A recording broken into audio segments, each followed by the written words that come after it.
एक दिन का गाड़ी में एक श्लोक लिखा है, आप देखिए कहीं भी, क्या बात की चिंता है, कका अभी जिंदा है। तो कका जिंदा नहीं है, कका शर्मिंदा है। चुनाव आएगा डफली बजाएंगे। कहाँ थे भैया जब 16 लाख को वापस किए? तो क्यों नहीं आपको संज्ञान मिली है? उसके कान क्यों नहीं पकड़े? मुख्यमंत्री के राष्ट्रीय नेता बनते हो, अभी बात कर रहे हो बहुत ज्यादा। प्रियंका आएगी कुछ बोलेगी, राहुल आएगा कुछ बोलेगा, या भूपेश बघेल कुछ बोलेगा। ऐसा चलेगा क्या? मजाक बना के रख दिए हो आप छत्तीसगढ़ को।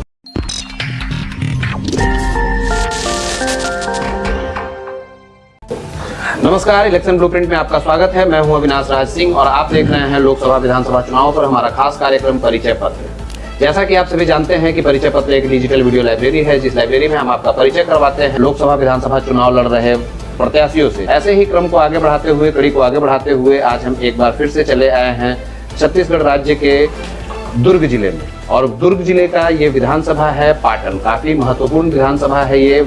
यहाँ के पाटन विधानसभा से जो वर्तमान विधायक हैं वही छत्तीसगढ़ राज्य के वर्तमान में मुख्यमंत्री हैं। ऐसे में काफी ही महत्वपूर्ण विधानसभा हो जाता है और इस विधानसभा में हम उपस्थित हैं आज एक जाने माने चेहरे के साथ। आज जिस व्यक्ति विशेष से हम आपका परिचय करवाने जा रहे हैं वो कोई परिचय के मोहताज नहीं है, ना ही अपने विधानसभा क्षेत्र में, ना ही दुर्ग जिले के लिए, ना ही दुर्ग लोकसभा के लिए और ना ही छत्तीसगढ़ राज्य के लिए। तो चलिए कार्यक्रम की शुरुआत करते हैं।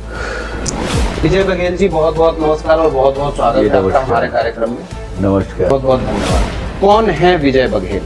विजय बघेल वो विजय बघेल जिनको माननीय मुख्यमंत्री के साथ रिश्ता जोड़ा जा रहा है, उनका चाचा भतीजे का जगह जगह पे स्लोगन लिखे जा रहे हैं चाचा भतीजे के नाम पे। तो विजय बघेल कौन है? अगर आपकी जुबानी हम जानना चाहें तो कौन है विजय बघेल? तो मैं हूँ जी। विजय बघेल मेरा नाम है जी। और मैं उरला गांव का रहने वाला हूँ, चरौदा कुमारी के पास। जी। वहीं मेरा जन्म हुआ। जी। 8वीं तक मेरी पढ़ाई वहीं हुई। जी। 9वीं से मैं रायपुर पढ़ा, कॉलेज भी रायपुर में किया। और मेरा शौक कबड्डी खेल था, मैं राजनीति से बहुत दूर था। जी। लेकिन किस्मत जब करवट बदलती है जी। तो निश्चित रूप से रास्ते भी बदलते हैं। जी। और राजनीति में मेरी कोई बहुत ज़्यादा रुचि नहीं थी। मेरे पिताजी जनसंघी थे और जनसंघ से जो भी चुनाव लड़ते थे वहाँ पे हमारे चाचा डॉक्टर विशाल चंद्राकर जी हैं, वो चुनाव लड़ते थे और उनके लिए हम लोग छोटे छोटे थे तो दिया छाप में हम प्रचार करने और स्टेंसिल में दिया छाप दीवारों में बनाया करते थे। जी। और धीरे धीरे उम्र बढ़ती गई और राजनीति में मेरा अचानक आना हुआ। मैं पहले कांग्रेस में था, माननीय अनंतराम वर्मा जी उस समय जो स्वर्गीय हो चुके वो विधायक थे। और अचानक हमारे घर आए, मेरे पिताजी से हम लोग खेल के आयोजन में उनको अतिथि बनाए थे। जी।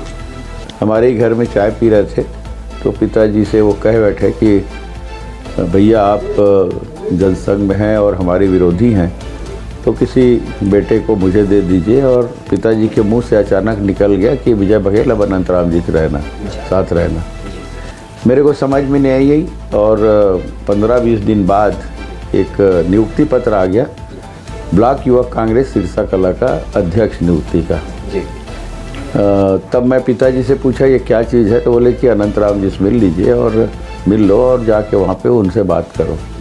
तो फिर उन्होंने सारा प्रोसीजर बताया। युवक कांग्रेस के अध्यक्ष हुआ करते थे गजेंद्र ठाकुर जी, एक वहाँ हमारे महामंत्री थे, प्रभारी थे वो हमारे ब्लॉक के, वो रऊफ कुरैशी जी, उनसे मिलने कहे और उनके द्वारा जाना कि ये पद का और आप गठन करिए।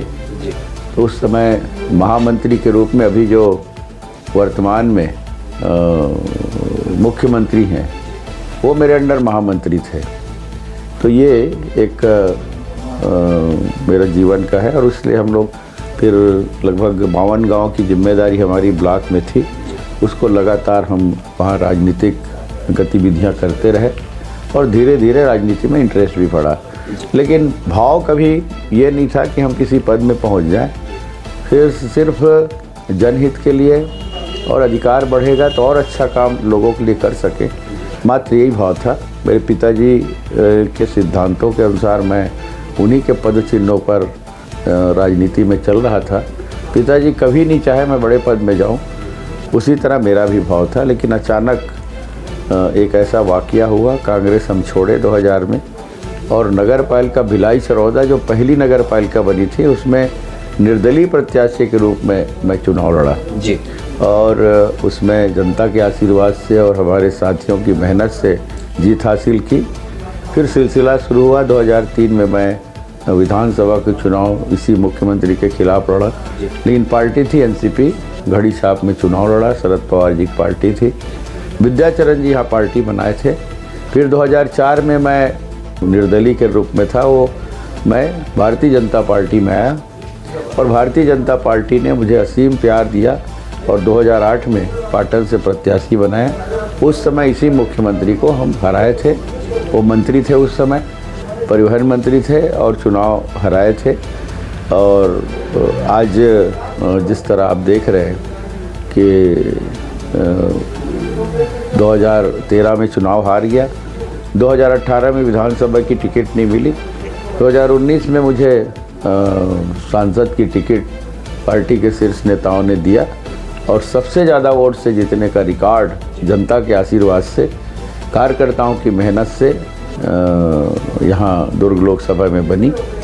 और अब चूँकि विधानसभा चुनाव चल रहा है तो फिर से एक बार पार्टी के हमारे शीर्ष नेताओं का आशीर्वाद मुझे मिला, राष्ट्रीय और प्रदेश के, और आज मैं प्रत्याशी के रूप में पाटन में चुनाव लड़ रहा हूँ। प्रखंड से नेतृत्व आपने शुरू किया, प्रखंड में नेतृत्व किया आपने, विधानसभा में नेतृत्व किया आपने, लोकसभा में नेतृत्व कर रहे हैं। राजनीतिक जीवन के कुछ महत्वपूर्ण कार्यों पे अगर प्रकाश डालने की बात हो तो वो क्या रहे? देखिए, राजनीतिक जीवन को मैंने एक पारिवारिक जीवन बनाया। मैं सिर्फ लोगों से राजनीतिक जीवन बनाने का आह्वान नहीं किया। मैंने कहा राजनीतिक जीवन में तो स्वार्थ होता है, लेकिन आपस का दिल का रिश्ता, पारिवारिक रिश्ता, हर सुख दुख में हम साथ रहें, और उसी रूप में मैं हमेशा लोगों के सुख में दुख में जाया करता हूँ, आज भी जाया करता हूँ। और एक पारिवारिक रिश्ता मेरा लोगों से बना है जो चुनाव में भी एक प्रदर्शन के रूप में दिखता है। और आज अगर मैं हूँ तो जनता के प्यार और स्नेह के बदौलत हूँ, कोई राजनीतिक व्यक्ति के रूप में मैं नहीं हूँ। मतलब महत्वपूर्ण कार्यों में आप अपने क्षेत्र की जनता के साथ पारिवारिक रिश्ता को मानते हैं कि ये सबसे महत्वपूर्ण कार्य रहा है आपके राजनीतिक जीवन में? निश्चित रूप से हम हर जीवन प्यार से, स्नेह से और एक रिश्ता बनाकर जिए, तभी हमारा जीवन सार्थक होगा। लोकसभा में आप केंद्र की राजनीति करते हैं, ऐसे में पार्टी ने आपको फिर से विधानसभा की ओर मोड़ा, विधानसभा का टिकट आपको दिया गया। आपके प्रतिद्वंदी, आपके विरोधी इसको ऐसे देखते हैं कि भारतीय जनता पार्टी ने सांसद महोदय को विधानसभा में उतारा है क्योंकि वो डर गए। आप कैसे, आपका क्या कहना है, आप कैसे देखते हैं? देखिए, विरोधी बकवास बात करते हैं, क्या डरेंगे और किससे डरेंगे? वो खुद डर गए हैं। मेरे को प्रत्याशी के रूप में उतारे इसलिए वो डर गए हैं, इसलिए इस तरह की बात कर रहे हैं। वो भी अपने सांसद को उतारे हैं, तो हम तो प्रश्न नहीं कर रहे हैं। माननीय दीपक बैज जी उनके प्रदेश कांग्रेस कमेटी के अध्यक्ष हैं और बस्तर के हमारे सांसद साथी हैं। क्यों उनको उतारे? पहले वो भी विधायक थे, फिर उसको सांसद बनाए, फिर विधायक बना रहे हैं, तो हम तो प्रश्न नहीं कर रहे हैं। तो हमारे लिए क्यों प्रश्न कर रहे हैं?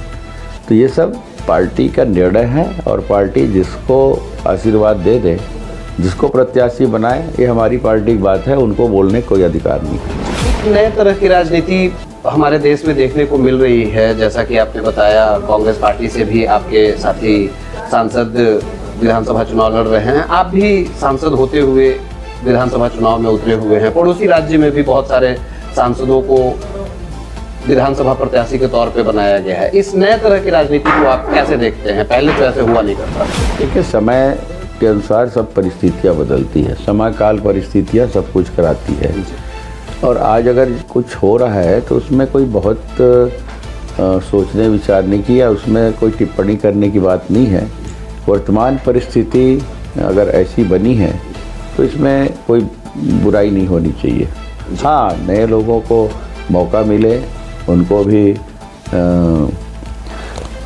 ऐसा सौभाग्य मिले, ये निश्चित रूप से मेरे व्यक्तिगत राय है। जी, मजबूती से कार्य करने के लिए मजबूत लोगों को नीचे लाया जा रहा है, ऐसा हमारा मानना है। ऐसे में जो 5 वर्ष के कार्यकाल रहे कांग्रेस पार्टी के, आपके पुराने प्रतिद्वंदी रहे वर्तमान मुख्यमंत्री भूपेश बघेल जी के, इन 5 वर्षों के कार्यकाल को आप कैसे देखते हैं? कैसा रहा कार्यकाल? पूरा झूठ फरेब और लोगों को बेवकूफ़ बनाना, यही चला है। मतलब लोगों की भावनाओं के साथ खिलवाड़ करना इनको अच्छी तरह आता है, और झूठ तो इतना है कि इनको थोड़ी सी लज्जा भी आनी चाहिए, लेकिन नहीं आती। अब देखिए कितनी बातें किए थे। एक तो बुजुर्गों के साथ छलावा, उनको 350 से 1000 दूंगा, बेरोजगारों को भत्ता दूंगा। क्या छत्तीसगढ़ में 1,39,000 ही बेरोजगार हैं? गांव-गांव में सैकड़ों बेरोजगार घूम रहे हैं, हर घर में बेरोजगार है। दूसरे तरफ शराबबंदी की बात किए थे, आज गली गली मोहल्ले मोहल्ले शराब बिक रही है। आप घूम रहे क्षेत्र में, आप देखिएगा वर्मी कंपोस्ट के नाम से किसानों के साथ दादागिरी हो रहा है। ये क्या है? धूल मिट्टी का एक बोरी बना दिए और उसको बेच रहे हैं। मतलब 900 रुपया प्रति एकड़ किसानों को डरा चमका कर दिया जा रहा है। तो ये किसान का बेटा कहलाता है अपने आप को, और किसानों के साथ दादागिरी कर रहे हैं कि अगर ये नहीं लोगे आप वर्मी कंपोस्ट, हमारा कुछ भी हो, धूल मिट्टी हो, तो हम आपको DAP, पोटास और यूरिया नहीं देंगे। ये कहाँ की बात है? अंग्रेज़ों के ज़माने में भी ऐसा नहीं हुआ। ऐसे छलावे और भ्रष्टाचार तो इतना हो गया है, रेत माफिया, कोयला माफिया, सीमेंट माफिया, ये जो माइनिंग का माफिया, मतलब इतनी बुरी स्थिति है कि इनके जो कुछ नज़दीकी लोग हैं, कोई जेल में है, कोई बेल में है। ये स्थिति है, शर्मसार कर दिए हैं। 55,000 करोड़ का कर्ज 5 साल में लिए। हम भारतीय जनता पार्टी 15 साल में 26,000 करोड़। उसके बाद देखिए वहाँ काम क्या हुए, नया रायपुर का बड़ा सेटअप आया, उसके बाद है। और ये क्या किए हैं, एक कोई नया निर्माण ही नहीं हुआ है, कहीं इतना बड़ा प्रोजेक्ट नहीं आया है। उसके बाद 55,000 का आप कर्ज ले रहे हो, और उस कर्ज को छुटाने की बात की थी। ये भारतीय जनता पार्टी ने जो इतना 26,000 करोड़ लिया है उसको हम चुकता करेंगे, लेकिन बढ़ते गया। आज 82,000 करोड़ का कर्ज छत्तीसगढ़ के ऊपर हो गया है। 460 करोड़ हम प्रति महीने उसका ब्याज पटा रहे हैं सरकार। तो ये स्थिति है। दोषी किन्हें मानते हैं आप, मुख्यमंत्री या फिर पूरी पार्टी? पूरा अली बाबा 40 चोर है। और राष्ट्रीय नेता को तो ऐसा है कि ये बढ़िया है, उनके झोली भर रहे हैं, वो मौन है और उनके और तारीफ किए जा रहे हैं। तो ये स्थिति है। कल उनके राष्ट्रीय अध्यक्ष आए हुए थे आपके पड़ोस में, उन्होंने दौरे किए बड़े। राष्ट्रीय अध्यक्ष नहीं है जी, बिल्कुल राष्ट्रीय अध्यक्ष नहीं है, लेकिन PM इन पेंडिंग कह सकते हैं उनको। हाँ। आए हुए थे, बड़े दौरे, बड़े सभा किए उन्होंने, और तरह तरह की घोषणाएं और वादे फिर से उन्होंने किए हैं, पूरा करने की बात उन्होंने की है। खेत में उतर करके धान काटता हुआ फोटो वायरल हो रहा है, कैसे देखते हैं इन फोटो? मजाक है, मजाक। वो कभी खेत गए हैं पहले ये बता दे, और कितनी खेती है ये भी बता दे, कब कब खेती की है ये भी बता दे। रोपाई के समय आए थे और अभी कटाई करने आए हैं, बताइए। वो भी एक दिखावा, ये भी एक दिखावा। रोपाई के बाद तो मैं तो लोगों को, रोपाई के बाद और बहुत कुछ होता है, दवाई छिड़कना पड़ता है, निदाई करना पड़ता है, पानी कितना है, पानी कम है, ज़्यादा है, ये देखना पड़ता है। तब कहाँ थे ये? साल भर आना था, निदाई करने आना था, तब तो नहीं आए। और ये वर्मी कंपोस्ट दे रहे हैं, उस खाद को अगर कोई डाल दिया धोखे से तो और ज़्यादा घास फूस हो रहे हैं। ये स्थिति है, किसानों को अतिरिक्त खर्चा लग रहा है उसकी निदाई के लिए। तब ये कहाँ थे? और आ गए और दिखावा, ऐसा पकड़े हैं बाल, जो पहले से कटा हुआ धान है उसको पकड़ के हंसिया लेके फोटो खिंचवा रहे हैं 4 ठो। और मैं तो आज मजाक किया, सब चेहरे भी साथ में नजर आ रहे हैं। हाँ, सिंहदेव जी भी को ले लिए, महेंद्र जी को भी ले लिए, खुद मुख्यमंत्री खड़े हो गए। और ये तब क्यों नहीं पूछे, ये किसानों से पूछे जाके, तो भाई भूपेश बघेल अच्छा खाद वाद दे रहा है, तब बताते किसान उनको, तब पता चलता क्या पीड़ा है, दर्द है किसानों का। और आज पूछने आ गए। ये तो कहते हैं कि हम किसानों के दम पे ही सत्ता में हैं, किसानों की कर्ज माफी। हाँ, सत्ता में है, लेकिन किसानों के साथ इस तरह दादागिरी कर रहे हैं, उसको पूछने आए क्या ये? और इस तरह से एक फोटो खिंचवा के अपने आप को क्या शो करना चाहते हैं, क्या शो करना चाहते हैं? ये सब बनावटी बातें हैं। और छत्तीसगढ़ की जनता अब जान चुकी है, धोखा एक बार होता है, बार बार नहीं होता। काट की हंडी एक ही बार चढ़ती है, बार बार नहीं चढ़ती है। एक बार फिर से आपके विधानसभा पाटन की ओर हम रुख करें। भूपेश बघेल जी यहाँ से वर्तमान विधायक हैं, आपके साथ उनके रिश्ते देखे जाते हैं, जोड़े जाते हैं। चाचा भतीजा का जगह जगह पे बैनर लगे हुए हैं, वॉल पेंटिंग किया हुआ है। इन रिश्तों पे अगर आप कुछ प्रकाश डालें। खैर रिश्ता तो रिश्ता है, भगवान रिश्ता बनाते हैं जी, रिश्ते की कोई बात नहीं है, लेकिन मेरी बातचीत भी नहीं है उनसे और मैं उसके बारे में ज़्यादा टिप्पणी करना नहीं। वाकई में चाचा भतीजा आप लोग? हाँ, वो रिश्ते में चाचा है, दूर का हम लोग चाचा हैं रिश्ते में। मतलब हमारी 3 पीढ़ी बाद चाचा भतीजा हम लोग लगते हैं। मतलब वो आपके चाचा लगते हैं, आप भतीजे? तो चाचा लगते हैं, उम्र में मेरे से छोटे हैं। उम्र में छोटे हैं लेकिन चाचा वो लगते हैं आप? अच्छा, वो लगते हैं, भतीजा मैं। जी। 4-5 महीनों से हम लोग भी अलग अलग विधानसभाओं में घूम रहे हैं। लगभग छत्तीसगढ़ के सभी विधानसभाओं में हमने दौरे किए हैं और जगह जगह पे बड़े बड़े होर्डिंग्स, बड़े बड़े पोस्टर लगा करके सभी दावे और सभी वादों को पूरा करने की बात की जा रही है। उन पोस्टरों और बैनरों को आप कैसे देखते हैं? जबकि अभी उनके पीएम इन पेंडिंग की मैं बात करूं आए हुए थे, तो उन्होंने भी कहा कि छत्तीसगढ़ मॉडल को ही दूसरे राज्यों में भी हम लेकर जाने का काम करेंगे। और वहीं दूसरी तरफ भी दूसरे राज्यों से जब लोग आते हैं, इन बड़े बड़े होर्डिंग्स और बैनरों को देखते हैं, तो उनके ऊपर जो इमेज पड़ता है, खुशहाल छत्तीसगढ़ का एक इमेज बनता है। आप कैसे देखते हैं इन सारे होर्डिंग्स और पोस्टर? सब बकवास है, सब झूठे हैं। मतलब आंकड़ों का एक बक्कड़ जाल है, उसमें लोगों को उलझाना चाहते हैं। एक भी बात सत्य नहीं। विधानसभा में इनकी कल ही खुल गई। हमारे 14 विधायक में से जब पूछा गया तो एक का जवाब नहीं दे सके।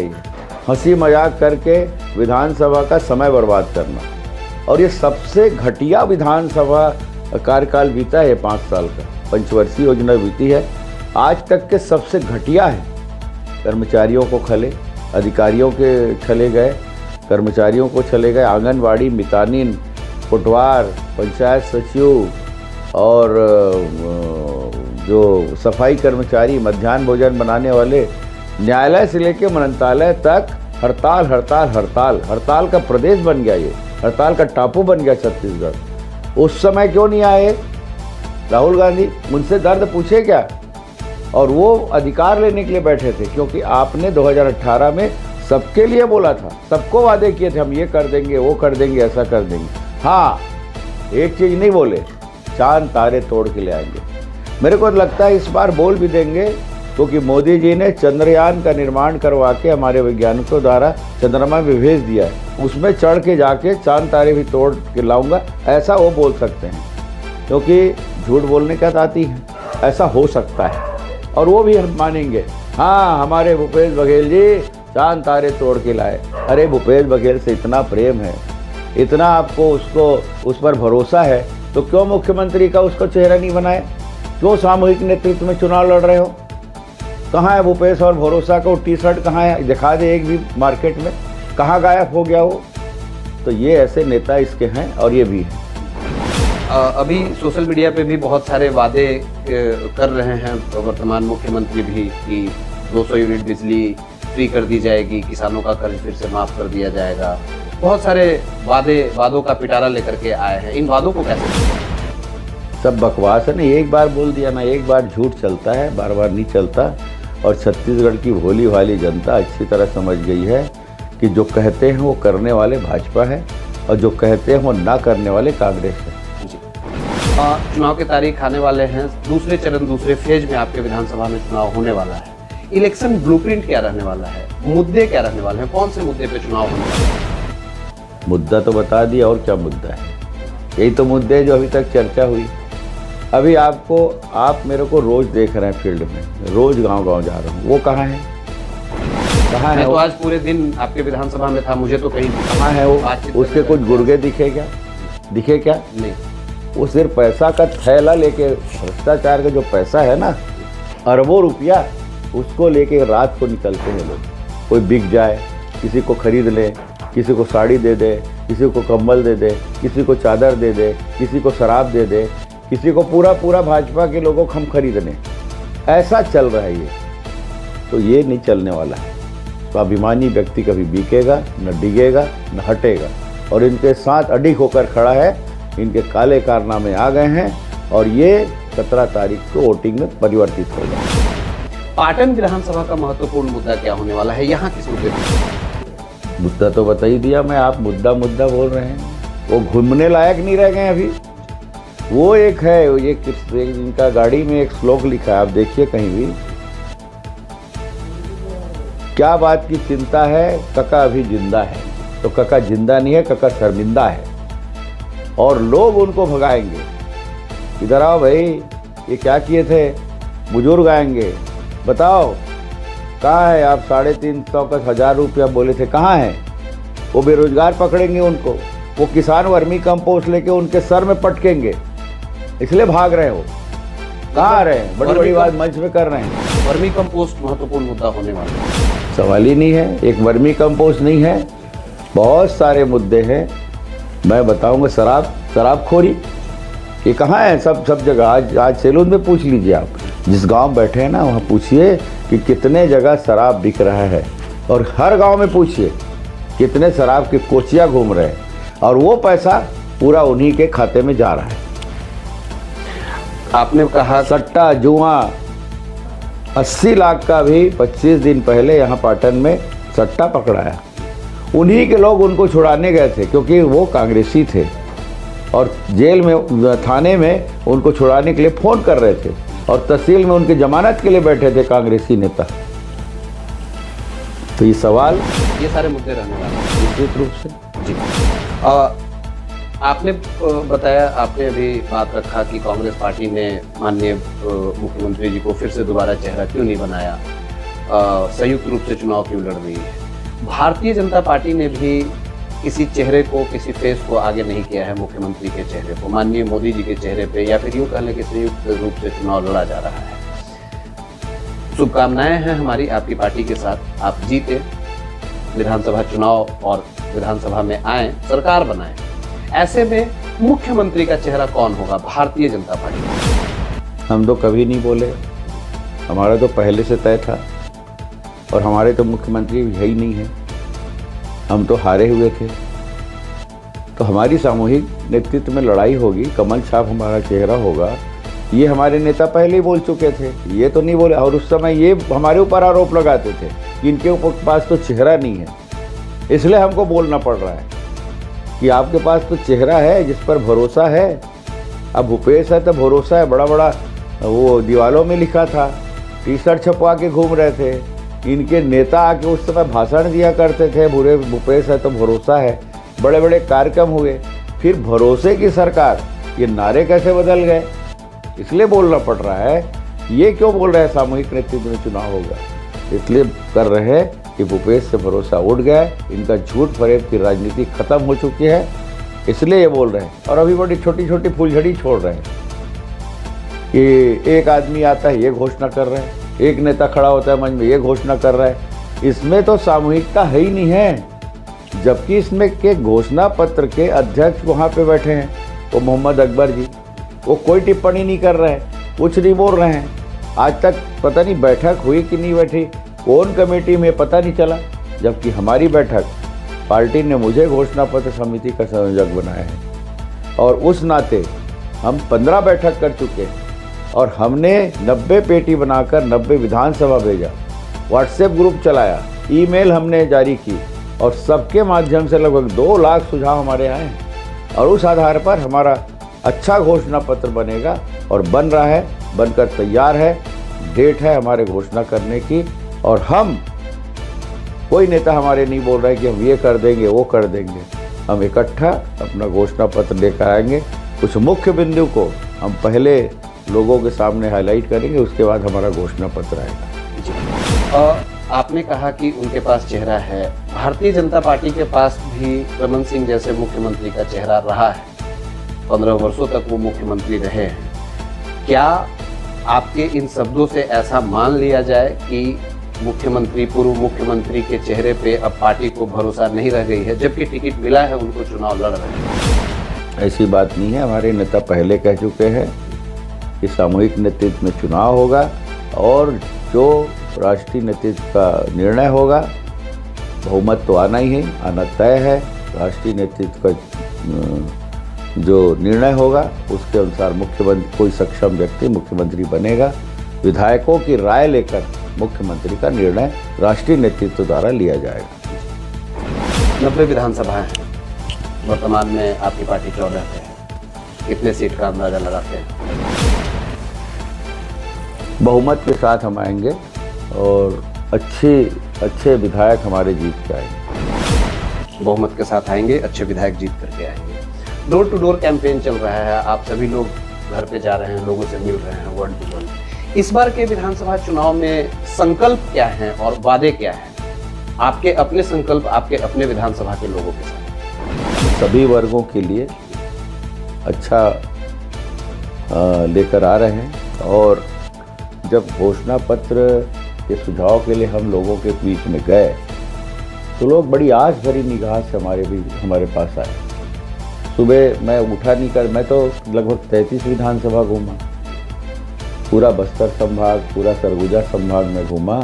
लोगों में इतनी उत्सुकता थी कि एक आस भरी निगाह से लोग आ रहे थे। माननीय मोदी जी का जो एक सत्य वाक्य है, सबका साथ, सबका विश्वास, सबका विकास और सबका प्रयास, इन बातों का समावेश हमारे घोषणा पत्र में होगा।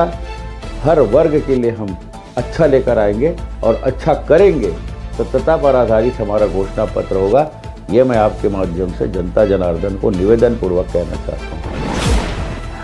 पेटियां बांट चुके हैं आप, सुझाव आ चुके हैं आप लोगों के पास, पार्टी के पास, फिर घोषणा पत्र में देरी? देखिए, बहुत सारे विशेषज्ञों से चर्चा करना है। हम लोग अलग बैठते हैं, फिर हमारी कमेटी बैठती है, फिर हमारे नेताओं के साथ चर्चा करते हैं, तो निश्चित रूप से समय लगता है। ये नहीं है इनके टाइप के उतावलेपन हो गए, कोई आया कुछ बोल दिया, कोई आया कुछ बोल दिया, कोई कहीं भी बक रहे। लोगों को भ्रमित करने का एक माया जाल हम लोग नहीं बिछाते। हम लोग सीधे सीधे तौर पे लोगों के पास अपनी जो बातें हैं उसको पहुंचाते हैं। 2023 अब जाने वाला है, चुनाव चल रहे हैं, छत्तीसगढ़ विधानसभा चुनाव में 2024 भी आने वाला है, लोकसभा का चुनाव भी आने वाला है। आप वर्तमान सांसद हैं, ऐसे में वर्तमान परिप्रेक्ष्य में अगर बात की जाए तो विधानसभा, छत्तीसगढ़ के विधानसभा चुनाव में केंद्रीय मुद्दे यानी कि राष्ट्र स्तर के जो मुद्दे हैं वो कितना प्रभावी रहने वाले हैं इस बार? प्रभावी होगा। देखिए, मोदी जी कहते हैं वो करते हैं, ये विश्वास लोगों के मन में है और उन्हीं की पार्टी है, उन्हीं के नेतृत्व में आज पार्टी चल रही है। तो सीधी सीधी बात है, जो हम बोलेंगे उसमें 16 लाख, अब मैं प्रधानमंत्री आवास की बात कहूँ, स्वीकृत करके भेज दिए हूँ, 60% राशि आ भी गई। यहाँ का मुख्यमंत्री ये बोल के वापस किया कि हमारे पास 40% इसमें मिलाने के लिए पैसा नहीं है, जो राज्यांश है वो मिलाने के लिए पैसा नहीं है। जबकि हिंदुस्तान का कोई राज्य इस तरह के गरीबों के साथ अन्याय नहीं की, लेकिन यहाँ के मुख्यमंत्री में जरा भी संवेदना नहीं है और गरीबों के आवाज़ भी वापस कर दिए। तो सारी जो केंद्रीय योजनाएं हैं, अभी मोदी जी बोल के गए, एक एक व्यक्ति का मकान बनेगा, जो वापस की है वो भी बनेगा, आवास, ये बोल के गए हैं और ये विश्वास लोगों के मन में है। जितनी भी योजनाएं होगी केंद्र की, नल जल योजना की क्या स्थिति है? गड्ढे कर दिए हैं, मिट्टी वहाँ पे खोदे मिट्टी है, वो उबड़ खाबड़ है, पत्थर पड़े हैं, लोगों को चलना मुश्किल हो गया है। क्या स्थिति है? 1.5 साल से वो पेंडिंग पड़ी है। तो इस तरह की जो योजनाएं हैं जनहित की, उसको लोगों तक हम पहुंचाएंगे। ये विश्वास, केंद्र से आने वाली सुविधा राज्य सरकार के माध्यम से अगर उसी पार्टी की सर्विस, डबल इंजन की बात करते हैं वो, तो निश्चित रूप से वो समय सीमा के अंदर लोगों तक पहुंचेगा, ये विश्वास लोगों का। कई जगहों पे दबे जुबान से या फिर यूं कहने की डायरेक्ट वे में ये बातें की जा रही है कि भारतीय जनता पार्टी कहीं मैदान में नहीं है। लड़ाई, बातें या तो भूपेश बघेल या टीएस सिंहदेव, मुख्यमंत्री कौन बनेगा, केवल बात यही मात्र रह गई है इस विधानसभा चुनाव में। कैसे देखते हैं इन? पता नहीं कौन बोल रहा है, मेरे को समझ नहीं आता। मुख्यमंत्री के क्षेत्र में आप घूम कर देख लीजिए, जहाँ तो कोई वैसा वातावरण ही नहीं है, कोई वातावरण नहीं है, कोई डर भय नहीं है, कोई संकोच नहीं है। यहाँ एक ही लाइन की बात हो रही है कि भूपेश बघेल चुनाव हार रहा है। यहाँ भर नहीं, पूरे छत्तीसगढ़ में। आप LIB रिपोर्ट देख लीजिए, आप किसी भी रिपोर्ट को देख लिए, किसी चैनल की रिपोर्ट को देख लिए, यहाँ पर धरातल पर भूपेश बघेल खत्म। जी आपने अभी कहा कि 16 लाख आवास की बात की आपने। कल भी राहुल गांधी ने भी स्टेटमेंट दिया है कि अब आवास हम बनाएंगे। वो आवास नहीं बन पाया, पिछली बार हम नहीं बना पाए, अब हम बनाएंगे। इन वादों का क्या ऐसे समय? चुनाव है तो बोल रहे हैं, फिर से बेवकूफ़ बनाने के लिए आ गए हैं। वो बंदर आता है ना, डफली बजाता है ना, बंदर नाच कराने, तो ये ऐसी ये लोग हैं, बस डफली बजाएंगे। चुनाव आएगा डफली बजाएंगे। कहाँ थे भैया जब 16 लाख को वापस किए? तो क्यों नहीं आपको संज्ञान में लिए? उसके कान क्यों नहीं पकड़े? मुख्यमंत्री के राष्ट्रीय नेता बनते हो, अभी बात कर रहे हो बहुत ज़्यादा। प्रियंका आएगी कुछ बोलेगी, राहुल आएगा कुछ बोलेगा, और ये कोई और आया था एक नेता, ये भूपेश बघेल कुछ बोलेगा। ऐसा चलेगा क्या? मजाक बना के रख दिए हो आप छत्तीसगढ़ को। अभी इसी छत्तीसगढ़ के मॉडल को लेकर के और दूसरे प्रदेश में जाने की भी बात कर रहे हैं। जाए ना, कहाँ बोल रहे हैं? कर्नाटक में गए, टाटा फिश हो गया, कलई खुल गई 3 महीने में। हिमाचल का बुरा हाल है। अगर इनके भरोसे, अगर कोई वहाँ की जनता अगर इनके भरोसे आके वहाँ पे कांग्रेस को बहुमत दे देना तो पछताना पड़ेगा। जी हमारे चैनल के माध्यम से अगर आप अपने देश की जनता, अपने क्षेत्र की जनता से या देश प्रदेश की जनता से कोई अपील करना चाहें तो वो क्या हो? मैं तो विनम्र निवेदन करता हूँ हमारे देव तिरुल यहाँ की जनता से, जिनके आशीर्वाद से हम लोग को जन सेवा करने का अवसर मिलता है। तो मैं तो यही कहूँगा कि अपनी भावनाओं से खिलवाड़ करने वाले लोगों को नज़रअंदाज करें और छत्तीसगढ़ को बचाएं। हमारा छत्तीसगढ़ बहुत, छत्तीसगढ़िया सबसे बढ़िया का भाव रखने वाला छत्तीसगढ़ है। उस सम्मान से हम सम्मानित हैं, उस भाव को हम रखें और छत्तीसगढ़ को कर्ज से मुक्त बनाएं। सिर्फ हम ही कर्ज से मुक्त ना रहें, हमको ही कर्ज छूट ना मिले, हमारी छत्तीसगढ़ को भी कर्ज मुक्त बनाएं, ताकि कल जाके पूरे देश में सर्वश्रेष्ठ हमारा प्रदेश बन सके। जिस तरह माननीय मोदी जी भारत को पूरे विश्व के शिखर पर ले जाने में लगे हैं, उसी तरह जनता जनार्दन और हम सब मिलके अपने छत्तीसगढ़ को पूरे देश में सर्वश्रेष्ठ राज्य बनाकर सर्वोच्च स्थान पर ले जाने का प्रयास करेंगे। हमारी संस्कृति, हमारे संस्कार, हमारे जो आव भाव जो छत्तीसगढ़ में आता है, यही का हो जाता है। हमको जाना जाता है कि हम भोले भाले छत्तीसगढ़ हैं। उस भाव के साथ, सरल सीधे स्वभाव के साथ हम लोग रहें। जो चोर नुमा लोग हैं, जो छत्तीसगढ़ को बदनाम कर रहे हैं, छत्तीसगढ़ को चाट रहे हैं, उससे हम छत्तीसगढ़ को बचाएं।